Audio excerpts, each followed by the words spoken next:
శాంతి అవ్యక్త బాప్దాదా మురళి రివైజ్ చేసుకుందాం. 14/3/2006 మురళి. ఈరోజు బాబా చెప్పారు, పరమాత్మ ప్రేమను అనుభూతి చేసుకోవాలంటే ఉల్టా నాది అనే దాన్ని కాల్చేసేయాలి. మన దృష్టితో ప్రతి ఒక్కరికి సుఖము, శాంతి, ప్రేమ, ఆనందం అనే రంగును నలువైపులా వ్యాపింపచేయాలి. హోలియెస్ట్ బాబా, హయ్యెస్ట్ బాబా ఈరోజు హోలియెస్ట్ పిల్లల్ని చూస్తున్నారు. పిల్లల్ని మహాన్ పవిత్రమైన పిల్లలు అని చూస్తున్నారు. ప్రతి ఒక్కరి భృగుటి మధ్యలో మెరుస్తున్న ఆ నక్షత్రాన్ని చూస్తున్నారు. మీ అంత పవిత్ర స్వరూపులు ప్రపంచంలో ఇంకెవ్వరూ లేరు. మహాన్ ఆత్మల కంటే మీరెంతో పవిత్రమైన వారు అనే స్థితిలో బాబా మనల్ని చూస్తున్నారు.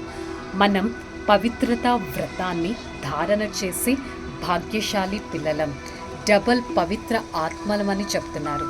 మీ శరీరము ప్లస్ ఆత్మ రెండూ పవిత్రంగా ఉంటాయి కాబట్టి మీరు డబల్ పవిత్రులు. కల్పంలో ఇలాంటి డబల్ పవిత్రులు మీరు తప్ప ఇంకెవ్వరూ లేరు అని బాబా చెప్తున్నారు. సదా బాబాకి పిల్లలంటే ఎంతో గర్వం ఉంటుంది. వాహ్, నా పవిత్రమైన పిల్లలు వాహ్ అంటున్నారు. పిల్లలందరూ స్నేహం అనే విమానంలో ఇక్కడి వరకు చేరుకున్నారు కదా. మరి మీరు ఆత్మ సదా ఆత్మ సోల్ కాన్షియస్ స్థితిలో ఉండాలి. బయట వారంతా బాడీ కాన్షియస్ స్థితిలో ఉంటారు. కాకపోతే మీరు మాత్రం మీ పాత సంస్కారాలను త్యాగం చేయాలి. సదా పరమాత్మ సాంగత్యపు రంగులో రంగింపబడాలి.